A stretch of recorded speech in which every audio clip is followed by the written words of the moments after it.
Hey everybody, it's Maddie Nedved. Thanks for checking out what's up with me today. I appreciate it. It's Thursday. Happy Thursday. It's almost 2:30. So I just kind of I'm about to go on a rant right now, let's be honest. So yesterday I woke up and I don't know, the past few days I have been, I don't know, my production has been low and I'm kind of feeling uninspired. And I think that I know myself enough to understand that this just happens, where you go through a couple days, every so often, where your production is down and your inspiration, can only take you so far when you have this much material to create with. And so that brings me to at a very important point of mine. I have been really thinking about the term struggling artist, starving artist, hungry artist, and artist can be defined in so many ways, but this is the most, this is the most basic term and the most popular term. That we're described as starving, hungry, and that is true. Literally, searching for work isn't fun when you don't have any work to do. You literally, go hungry. I have gone hungry, so many times, all for the sake of art.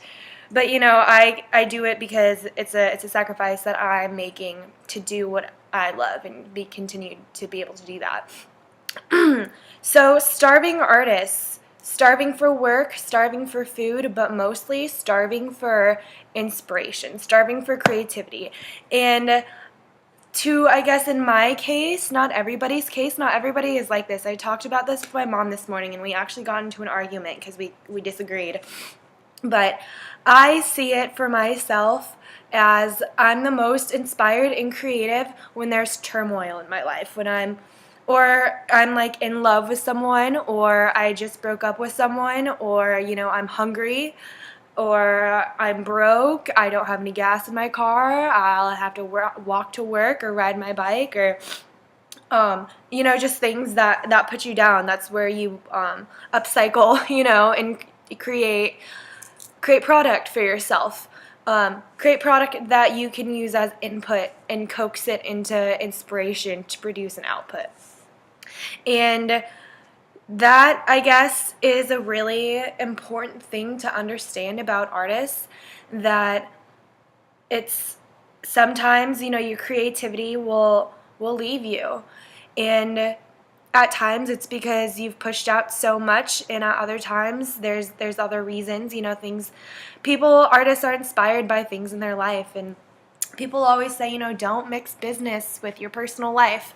But as a designer, as an artist, as, a photographer, a person that films, cinematographer, any type of art, it's your job to combine your work with your personal life. Your personal life is what drives you to create what you're able to create. So I have been doing really well lately. I got like a little bit of money. My car is fixed and it's fine. I have a super cute dog. I don't really have any real issues in my life right now, and I think that is why my mind has slowed down a little bit, because I don't have any negative emotions to upcycle. And it's kind of frustrating. And I find myself, this is the messed up part, I find myself going out and subconsciously almost trying to find a problem, or trying to create a difficulty for myself, so I can use it for inspiration. And I don't know why I do that. I mean, I know why I do it, but it's so subconscious. But at the same time, it's very clear to me that I'm doing this. And it's a struggle, that's where the struggling part comes in. That's the real struggle.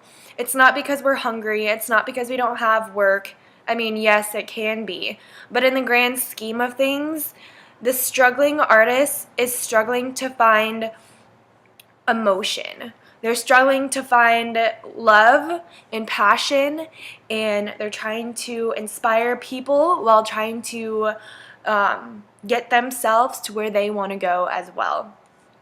So it's a really difficult thing, and I actually have a couple notes that I wrote down. I put it's not uncommon for artists to literally be starving because of like the low income that we generate when we're first starting off, of course. But it's almost like it has to be that way. You have to live a certain lifestyle right at first, right when you're starting to be an artist, to invoke the emotional toll that you use for inspiration that is going to carry you into other places, in your life, in your head, in business terms. It's very interesting, complicated time when you're just starting out. And I'm kind of getting over that hump. I'm getting over that hump where I've just started, and I've gone through the struggles. I've been starving, and so I'm to the point where I'm establishing myself, and I'm getting really good at what I do, and I'm making money. And right when things are good, that's when other things go wrong, and that's just how the world happens sometimes. It's kind of a balance that you can't really control. I have a few more notes. This is a text message that I wrote to my mom yesterday when we got into the fight, or actually this morning. I texted her, I said, I continued to put myself through struggles when I was younger, and it made me so emotional that my innate talent was able to adapt to my surroundings as input and as able to coax it into artistic output. And that is the struggle. That is where people are starving. Artists are starving for the realness, not just in the world, because you can't guarantee realness in other people or other companies or other businesses or other people, other clients. You can only find the realness inside of yourself, and that's only if you're comfortable with yourself, and that's only if you're confident enough with yourself to know that you already know these things. Let's see, I think that I have one more. This is going back to mixing business with your personal life.